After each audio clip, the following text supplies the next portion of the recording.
Today, we are going to discuss some extremely controversial topics. And because this is going to go on YouTube, there are certain words I cannot say.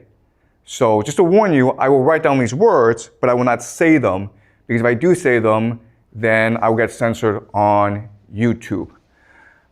Today, we're going to look at how evil triumphs. Why is the world so evil?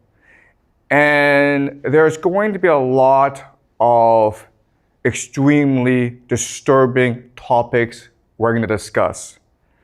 But you're mature, and it's important that we discuss these topics in order to understand how the world works.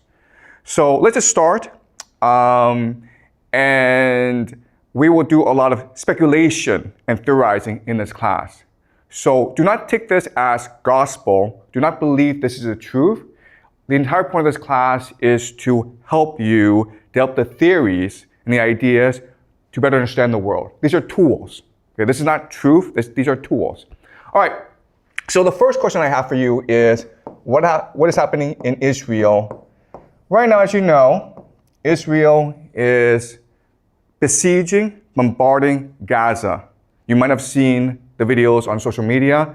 It is disturbing. It is terrible what is happening. The word that is happening, the word that we use for what is happening in Gaza is this word. You are not allowed to say this word on YouTube, but that is the intention. What I will argue, though, is that the truth is far more disturbing than this. What is really happening in Gaza is a ritual sacrifice. And this happens quite often in human history. If you go back and you look at the real history of humanity, this happens quite often. Some of the most famous examples are the Aztecs. We've dug up temples of the Aztecs, and inside the temples are thousands and thousands of human skulls. So before they went to war, they practiced human sacrifice. They would commit mass murder of their enemies in public. So the Aztecs were really famous for this. The Phoenicians, specifically the Carthaginians. We will discuss them later this semester, but the Phoenicians were also famous for a particular type of sacrifice, which is child sacrifice.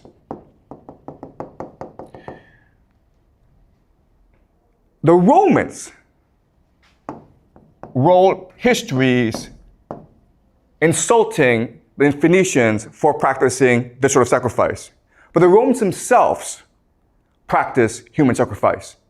What they would do is that after every major war, they would capture all the major leaders, all their enemies, and they would parade their enemies through the streets of Rome.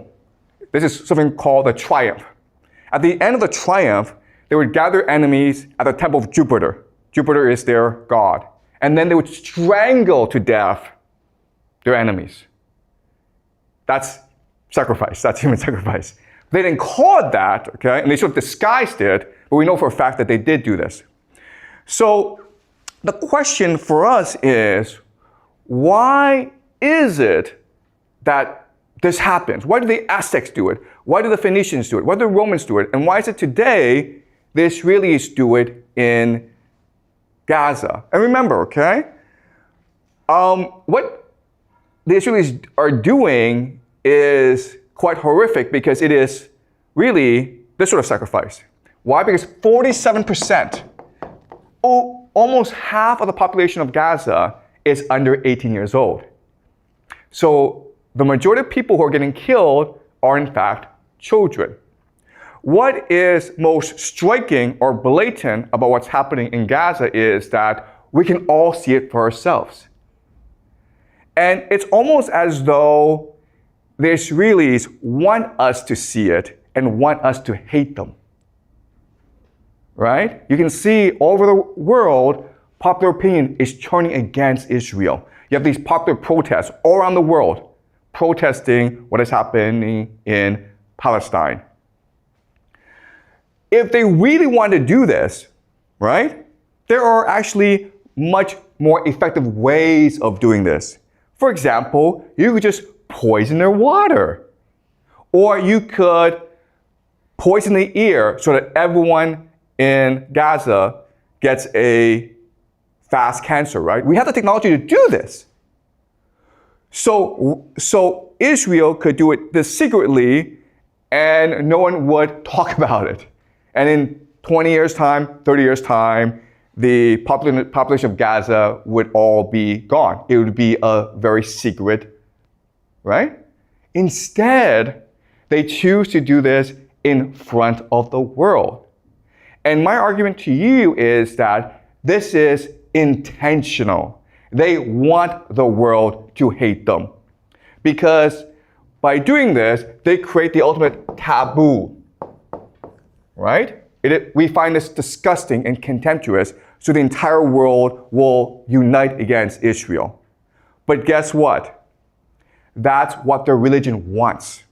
In the extreme form of Jewish eschatology, or their religion, they believe that at the end of the world, Israel will fight the entire world and God will help Israel triumph in the end.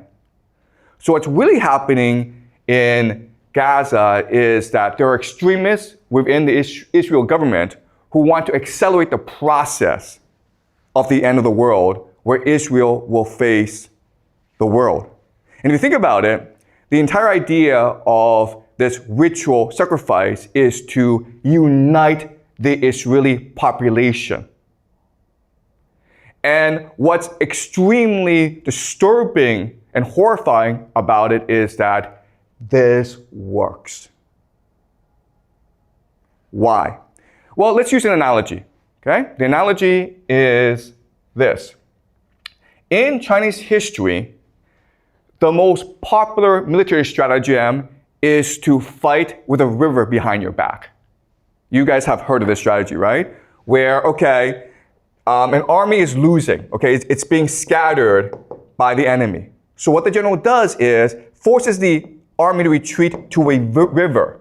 And now with the river blocking your escape, you have a choice. You can either drown in the river or you can fight to the death. And most soldiers will choose to fight to the death. And so at this point, the soldiers are unified, they're galvanized, they're energized, and then they find a surge of energy to go and destroy their enemy. Okay, this is the most popular military stratagem in ancient Chinese history, and guess what? It's the same as Israel doing this right now in Gaza. It's the same logic. Yes, you have a question? So what is the river for the Israel? Yeah, that's a good question. What's a river right here, right? The river is a taboo, right? What's the worst thing you can do in modern society? Killing children, guys, right? So there's no exit for Israel. You either go all the way or the world comes and destroys you anyway. And in fact, what's really interesting is that if you go online, you will see Israelis go around the world and causing trouble everywhere. They're going to start fights. They shout death to the Arabs on public buses in the Western world. It's intentional. They want to unite themselves by dividing the world, by angering the world. Okay?